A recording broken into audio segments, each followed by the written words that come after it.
നുണപറച്ചിലിനെ ഒരു രാഷ്ട്രീയ കലയാക്കി വളർത്തിയെടുത്ത ചരിത്രത്തിലെ കുടിലതയുടെ മൂർത്തിമദ്ഭാവമാണ് അഡോൾഫ് ഹിറ്റ്ലറുടെ ശിഷ്യനായിരുന്ന പോൾ ജോസഫ് ഗീബൽസ്.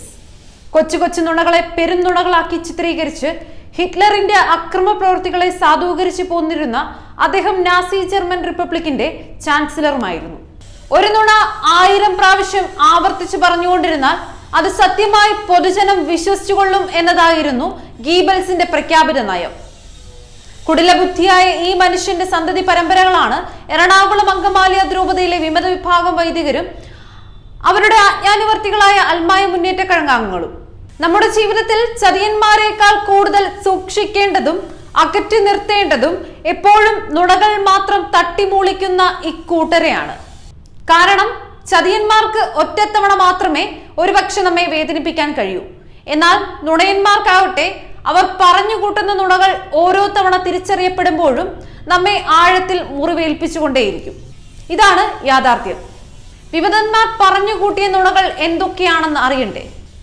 അതിരൂപതയിലെ കാനോനിക സമിതികളായ കൂരിയ ആലോചന സമിതി, ഫൈനാൻഷ്യൽ കൗൺസിൽ, വൈദിക സമിതി എന്നിവിടങ്ങളിലൊക്കെ ദീർഘമായ കൂടിയാലോചനകൾ നടത്തിയ ശേഷമാണ് അതിരൂപത മാനേജ്മെന്റിന്റെ കീഴിൽ ഒരു മെഡിക്കൽ കോളേജ് തുടങ്ങാൻ തീരുമാനമെടുത്തത്.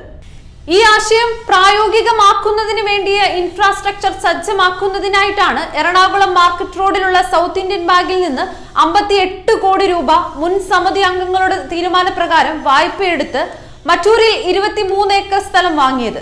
എന്നാൽ നിർഭാഗ്യവശാൽ ചില സാങ്കേതിക കാരണങ്ങളാൽ പിന്നീട് ഈ മെഡിക്കൽ കോളേജ് പദ്ധതി ഉപേക്ഷിക്കേണ്ടതായി വന്നു. ഈ സാഹചര്യത്തിൽ വായ്പാ തുകയ്ക്ക് പ്രതിവർഷം 6 കോടി രൂപ പലിശ അടയ്ക്കേണ്ടതായി വരുന്ന അമിതഭാരം ഒഴിവാക്കുന്നതിനായാണ് തൃക്കാക്കരയിലും പരിസര പ്രദേശങ്ങളിലുമായി അതിരൂപതയ്ക്കുണ്ടായിരുന്ന ചില ഭൂമികൾ വിറ്റുവായ്പ തുക തിരിച്ചടയ്ക്കുന്നതിന് മനസ്സില്ലാ മനസ്സോടെ തീരുമാനമെടുത്തത്. വലിയ പിതാവും 2 സഹായ മെത്രാന്മാരും ഉൾപ്പെടുന്ന ഫൈനാൻഷ്യൽ കൗൺസിൽ യോഗത്തിൽ വെച്ചാണ് മുൻപേ സൂചിപ്പിച്ച ഇടങ്ങളിലെ 3 ഏക്കറോളം ഭൂമി വിൽക്കാനുള്ള തീരുമാനമെടുത്തതും അതിന്റെ വില നിശ്ചയിച്ചതും. ഫൈനാൻസ് ഓഫീസറുടെ നേതൃത്വത്തിലുള്ള ഒരു സംഘത്തെ വിൽപ്പനയുമായി ബന്ധപ്പെട്ട ഇടപാടുകൾ നടത്താനുള്ള ചുമതല ഏൽപ്പിക്കാൻ നിശ്ചയിച്ചതുമല്ല. ഇതുപോലെ നിശ്ചയിച്ചതിന്റെ അടുത്ത ദിവസം തന്നെ പ്രോട്ടോസിഞ്ചെല്ലോസ് ആയിരുന്ന മാർ സെബാസ്റ്റ്യൻ എടയന്ത്രത്ത് പിതാവിന്റെ അധ്യക്ഷതയിൽ കൂരിയ യോഗം ചേരുകയും ഫൈനാൻഷ്യൽ കൗൺസിലിന്റെ തീരുമാനത്തിന് അംഗീകാരം നൽകിക്കൊണ്ട് ഫൈനാൻസ് ഓഫീസറെ ഔദ്യോഗികമായി ചുമതല ഏൽപ്പിക്കുകയും ചെയ്തു. പിന്നീടാണ് അദ്ദേഹത്തിന് വികാരി ജനറൽ ആയിരുന്ന ഫാദർ സെബാസ്റ്റ്യൻ വടക്കുംപാടച്ചന്റെ സേവനം ലഭ്യമാക്കി കൊടുത്തത്. ഭൂമി വിൽപ്പനയിൽ അതിരൂപതയ്ക്ക് 27 കോടി രൂപയായിരുന്നു ഇടനിലക്കാരനിൽ നിന്ന് ലഭിക്കേണ്ടിയിരുന്നത്. ആ തുകയിൽ 13 കോടിയോളം രൂപ വിവിധ സമയങ്ങളിലായി അയാൾ ബാങ്കിൽ അടച്ചെങ്കിലും അവശേഷിച്ച 14 കോടി രൂപ ബാങ്കിൽ അടച്ചത് അതിരൂപതയ്ക്ക് ലഭ്യമാക്കുന്നതിൽ ഗുരുതരമായ വീഴ്ച വരുത്തി. ഈ വീഴ്ചയുടെ കാരണമായി അയാൾ ചൂണ്ടിക്കാട്ടിയത് കേന്ദ്ര ഗവൺമെന്റിന്റെ നോട്ടു നിരോധന നയമായിരുന്നത്രേ. ഇതിനു പുറമെ മാർ സെബാസ്റ്റ്യൻ എടയന്ത്രത്ത് പിതാവ് കൂരിയ അംഗങ്ങൾക്കായി അയച്ച ഒരു ഇമെയിൽ സന്ദേശത്തിലെ ധാരണ പ്രകാരം കോട്ടപ്പടിയിൽ 75 ഏക്കർ ഭൂമി വാങ്ങി തമിഴ്നാട് മുഖ്യമന്ത്രിയായിരുന്ന ജയലളിതയുടെ ചീഫ് സെക്രട്ടറിക്ക് കൈമാറുന്നതിന്റെ ഭാഗമായി 10 കോടി രൂപ ബാങ്കിൽ വായ്പയെടുത്ത് ഇടനിലക്കാരൻ വഴി മുൻകൂറായി കൊടുത്തിരുന്നു. എന്നാൽ അവിചാരിതമായി സംഭവിച്ച ചില പ്രത്യേക സാഹചര്യങ്ങളെ തുടർന്ന് ആ പദ്ധതി ഉപേക്ഷിക്കുകയും 25 ഏക്കറായി പരിമിതപ്പെടുത്തുകയും ചെയ്തു. ഈ 10 കോടിയും മുൻപറഞ്ഞ 14 കോടിയും ഉൾപ്പെടെ 24 കോടി രൂപയുടെ പ്രശ്നം പരിഹരിക്കുന്നതിനായാണ് കോട്ടപ്പടിയിൽ 25 ഏക്കർ ഭൂമിയും ദേവികുളത്ത് 17 ഏക്കർ ഭൂമിയും ഗ്യാരണ്ടിയായി ഇടനിലക്കാരിൽ നിന്ന് മുറപ്രകാരം അതിരൂപതയുടെ പേരിൽ തീരെഴുതി വാങ്ങിയത്. മേൽപ്പറഞ്ഞ 42 ഏക്കർ ഭൂമി വിറ്റാൽ 40 കോടി രൂപയോളം ലഭിക്കുമെന്ന് ഉറപ്പായിരിക്കെ വിമത വൈദികർ അതിനെ നഖശിതാന്തം എതിർത്തുകൊണ്ടാണ് വിൽപ്പന നടക്കാതെ പോയത്.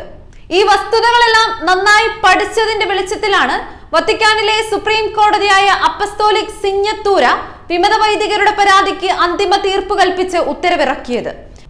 പ്രസ്തുത ഉത്തരവിൻ പ്രകാരം അതിരൂപതയ്ക്ക് കിട്ടേണ്ട 24 കോടി രൂപ കോട്ടപ്പടിയിലെയും ദേവികുളത്തെയും ഭൂമി വിറ്റാണ് നികത്തേണ്ടതെന്നും വിൽക്കാത്ത പക്ഷം അതിരൂപതയുടെ അസറ്റായി ആ വസ്തുവിനെ പരിഗണിക്കണമെന്നും അല്ലാതെ ആലഞ്ചേരി പിതാവിൽ നിന്ന് വ്യക്തിപരമായി ഈടാക്കേണ്ടതില്ല എന്നുമാണ്. ഇത്രയൊക്കെ ആയിട്ടും വിമതന്മാർ അന്നത്തെ അപ്പസ്തോലിക് അഡ്മിനിസ്ട്രേറ്റർ ആയിരുന്ന മാർ ജേക്കബ് മനത്തോടത്തിനെ കൊണ്ട് ഭൂമി വിൽപ്പിക്കാതിരുന്നതിന്റെ ലക്ഷ്യം ആലഞ്ചേരി പിതാവിനെ എക്കാലവും ഒറ്റപ്പെടുത്തിയും കുറ്റക്കാരനാക്കിയും പ്രതിക്കൂട്ടിലാക്കിക്കൊണ്ട് സ്ഥാനഭ്രഷ്ടനാക്കാനുള്ള നിഗൂഢ പദ്ധതികളുടെ ഭാഗമായിരുന്നു. യഥാർത്ഥത്തിൽ ആലഞ്ചേരി പിതാവ് എറണാകുളം അതിരൂപതയാകുന്ന സ്ഥാപനത്തിന്റെ തലവൻ എന്ന നിലയ്ക്കാണ് തന്റെ ഉത്തരവാദിത്തങ്ങൾ നിർവഹിച്ചു പോകുന്നത്. അല്ലാതെ സ്വന്തം ഭൂമി എന്ന മട്ടിൽ വ്യക്തിപരമായി നടത്തിയ കച്ചവടമായിരുന്നില്ല. ഭൂമി കച്ചവടത്തിൽ എല്ലാ കാനൂനിക സമിതികൾക്കും കൂട്ടുത്തരവാദിത്വമുള്ളതാണ്. ഇതെല്ലാം ബോധപൂർവം വിസ്മരിച്ചുകൊണ്ടാണ് അവർ തന്ത്രപൂർവം എല്ലാ വീഴ്ചകളും ആലഞ്ചേരി പിതാവിന്റെ കഴുത്തിൽ കെട്ടിയേൽപ്പിച്ചത്. വസ്തുതകൾ ഇത്രയും സുതാര്യമായിരിക്കെ ആലഞ്ചേരി പിതാവ് ഭൂമി വിറ്റ വകയിൽ കോടിക്കണക്കിന് രൂപ അപഹരിച്ചുകൊണ്ടുപോയി എന്ന നുണക്കഥ ദുഷ്ടലാക്കോടെയുള്ളതാണ്. മാത്രവുമല്ല, ഇതേക്കുറിച്ച് അന്വേഷിക്കാൻ ആലഞ്ചേരി പിതാവ് തന്നെ നിയോഗിച്ച പരാതിക്കാരനായ ഫാദർ ബെന്നി മാരാപ്പറമ്പിലിന്റെ നേതൃത്വത്തിലുള്ള കമ്മീഷൻ അംഗങ്ങൾ തന്നെ ഉന്നയിക്കപ്പെട്ട ആരോപണങ്ങളിൽ കഴമ്പില്ലെന്ന് കണ്ടെത്തിയിട്ടുള്ളതും ഭൂമി കച്ചവടത്തിൽ ആലഞ്ചേരി പിതാവ് വ്യക്തിപരമായി ഒരു നേട്ടവും ഉണ്ടാക്കിയിട്ടില്ല എന്ന നിയമത്തിൽ എത്തിച്ചേർന്നിട്ടുള്ളതുമാണ്. ആരോപണം ഉന്നയിച്ചവരുടെ ലക്ഷ്യം പാളിപ്പോയ സാഹചര്യത്തിലാണ് പിതാവിനെ എങ്ങനെയെങ്കിലും സ്ഥാനത്ത് നിന്ന് നീക്കുക എന്ന ദുരുദ്ദേശത്തോടെ ഇടയന്ത്രത്വ പിതാവിന്റെ ആശീർവാദത്തോടെ വിമത വൈദികർ ആലഞ്ചേരി പിതാവിനെതിരെ വ്യാജരേഖ ഉണ്ടാക്കി കേസിലും കുടുക്കിലും ചെന്നുപെട്ടത്. ഇതിനിടയിലാണ് തൃക്കാക്കര കാർഡിനൽ നഗർ പള്ളി ഇടവകയിൽപ്പെട്ട ആലഞ്ചേരി എന്ന് വീട്ടുപേരുള്ള ഒരു കുടുംബത്തിന് പിതാവ് അതിരൂപതാവക സ്ഥലം സൗജന്യമായി തീരെഴുതി കൊടുത്തുവെന്ന പെരുന്നുണ പറഞ്ഞു പരത്തിയത്. ആ നാളുകളിൽ ആ പള്ളി വികാരിയായിരുന്ന ഫാദർ ജോസ് വൈലിക്കോടത്ത് തന്നെ മേൽപ്പറഞ്ഞ ആരോപണം വസ്തുതാപരമല്ലെന്ന് വെളിപ്പെടുത്തി പൊളിച്ചടുക്കിയതാണ്. ഉന്നയിക്കപ്പെടുന്ന ആരോപണങ്ങളെല്ലാം ഒന്നൊന്നായി പൊളിഞ്ഞടുങ്ങുന്നതിൽ നിരാശ പൂണ്ടാണ് വ്യാജരേഖ വ്യാജമല്ലെന്ന് സ്ഥാപിച്ചെടുക്കുവാൻ അന്നത്തെ അപ്പസ്തോലിക് അഡ്മിനിസ്ട്രേറ്റർ ആയിരുന്ന മാർ ജേക്കബ് മനത്തോടത്ത് പിതാവിനെ കൊണ്ട് അരമനയ്ക്കുള്ളിൽ വെച്ച് പത്രസമ്മേളനം വിളിച്ചുകൂട്ടി വ്യാജരേഖ ഒറിജിനൽ ആണെന്ന് പരസ്യമായി നുണ പറയിച്ചത്. ആ നടപടിയിൽ വത്തിക്കാൻ കടുത്ത നീരസം പ്രകടിപ്പിക്കുകയും അദ്ദേഹത്തെ റോമിലേക്ക് വിളിച്ചു വരുത്തി രാജിക്കത്ത് എഴുതി വാങ്ങി പാലക്കാട് രൂപതയിലേക്ക് മടക്കി അയക്കുകയുമാണ് ഉണ്ടായത്. മടങ്ങിയെത്തിയ പിതാവിനോട് അവിടുത്തെ വൈദികർ വിവരം ആരാഞ്ഞപ്പോൾ അദ്ദേഹം സത്യം തുറന്നു പറഞ്ഞു. എറണാകുളത്തെ വിമത വൈദികർ എന്നെ കുഴിയിൽ ചാടിച്ചതാണെന്ന്. അതോടെ ആ നുണയും പൊളിഞ്ഞു. ഇപ്പോൾ വ്യാജരേഖ സംബന്ധമായ കേസിന്റെ ഊരാക്കുടുക്കിൽ നിന്ന് രക്ഷപ്പെടാൻ വേണ്ടി 18 പയറ്റിക്കൊണ്ടിരിക്കുകയാണ്. സീറോ മലബാർ സഭയുടെ സമ്പൂർണ്ണ സിനഡ് അംഗീകരിച്ചതും മാർപ്പാപ്പ നടപ്പിലാക്കാൻ ആഹ്വാനം ചെയ്തതുമായ പുതിയ കുർബാന ക്രമം നടപ്പിലാക്കിയാൽ പിന്നീട് നൊവേന, കുരിശിന്റെ വഴി ആരാധന തുടങ്ങിയ ഭക്തകൃത്യങ്ങൾ നിരോധിക്കുമെന്നും മദ്ബഹ കർട്ടനിട്ട് മറയ്ക്കുമെന്നും പറഞ്ഞ് സാധാരണ വിശ്വാസികളെ നുണ പറഞ്ഞ് തെറ്റിദ്ധരിപ്പിച്ച് അവരെ സിനഡിനെതിരാക്കി മാറ്റിയതാണ് വിമത വൈദികർ ചെയ്ത മറ്റൊരു പാതകം. ഇതിനെതിരെ മാർ ആൻഡ്രോസ് താഴത്ത് പിതാവ് പുറപ്പെടുവിച്ച സർക്കുലർ വ്യാപകമായി പ്രചരിച്ചതോടെ ആ നുണക്കഥയും തകർന്നു വീണു. മാർപ്പാപ്പയെ തെറ്റിദ്ധരിപ്പിച്ചതിനാലാണ് പുതിയ ആരാധനക്രമം നടപ്പിലാക്കണമെന്ന് ആവശ്യപ്പെട്ടുകൊണ്ട് അദ്ദേഹം 3 പ്രാവശ്യം കത്തെഴുതിയെന്നാണ് വിശ്വാസികളെ നുണയിൽ കുരുക്കി പ്രകോപിപ്പിക്കാൻ കണ്ടെത്തിയ മറ്റൊരു മാർഗം. ഒടുവിൽ മാർപ്പാപ്പ വീഡിയോ സന്ദേശം വഴി നൽകിയ അഭ്യർത്ഥന പോലും ആർട്ടിഫിഷ്യൽ ഇന്റലിജൻസ് എന്ന സാങ്കേതിക സഹായത്തോടെ കൃത്രിമമായി ഉണ്ടാക്കിയതാണെന്നായിരുന്നു ആക്ഷേപം. ഇതിനു പുറമെ അതിരൂപതയിലാകമാനം ശാസ്ത്രീയമായി നടത്തിയ ഒരു സർവേ പ്രകാരം വിശ്വാസികളിൽ 94% പേരും സഭയോടൊപ്പമാണെന്ന് വ്യക്തമായിരിക്കെ ആകെയുള്ള 5 ലക്ഷം വിശ്വാസികളും തങ്ങളുടെ പക്ഷത്താണെന്ന് വിമത വൈദികരുടെ അവകാശവാദം വത്തിക്കാനെ വല്ലാതെ ചൊടിപ്പിച്ച സംഗതിയാണെന്ന കാര്യം ഏവരും അറിഞ്ഞിരിക്കുക. ജസ്റ്റിസ് കുര്യൻ ജോസഫും സംഘവും 2024 മെയ് 6 മാർപ്പാപ്പയുമായി നടത്തിയ കൂടിക്കാഴ്ചയിൽ ജനാഭിമുഖ കുർബാനയ്ക്ക് വേണ്ടിയുള്ള നിവേദനവും മറ്റും അദ്ദേഹത്തിന് സമർപ്പിച്ചു എന്ന ആത്മായ മുന്നേറ്റക്കാരുടെ അവകാശവാദം ശുദ്ധ അസംബന്ധവും കളവുമാണെന്ന കാര്യം ഇതിനകം ഏവർക്കും മനസ്സിലായി കഴിഞ്ഞിട്ടുണ്ട്. വെറും സൗഹൃദ കൂടിക്കാഴ്ച മാത്രമായിരുന്നു എന്നതാണ് വസ്തുത.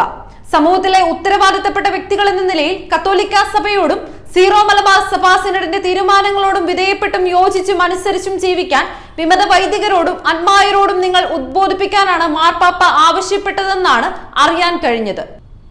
അവർ കൊണ്ടുപോയ നിവേദനവും മറ്റും പൗരസ്ത്യ തിരുസംഘം ഓഫീസിൽ സമർപ്പിച്ചിരിക്കാൻ സാധ്യതയുണ്ട്. ഈ സന്ദർശനത്തോടെ വിമതർ കെട്ടിപ്പൊക്കിയ എല്ലാ നുണക്കഥകളും 8 നിലയിൽ പൊട്ടിച്ചിതറി നിലംപരിശായി തീർന്നത് അവർക്ക് തന്നെ ബോധ്യമായ കാര്യമാണ്. ചുരുക്കി പറഞ്ഞാൽ 10 നുണകൾ ഒരാൾ പറഞ്ഞാൽ ആ 10 നുണകളെയും തുറന്നു കാണിക്കുന്ന ഒരു സത്യം ഒരിക്കൽ അയാളുടെ നാവിൽ നിന്ന് വീഴും എന്നതുപോലെയായി വിമതരുടെ നുണക്കഥകളെല്ലാം തന്നെ. അതിന്റെ നൂപുര ധ്വനികൾ അന്തരീക്ഷത്തിലാകെ അലതല്ലുന്നത് ചെവിയുള്ളവരെല്ലാം കേട്ടുകൊണ്ടേയിരിക്കട്ടെ.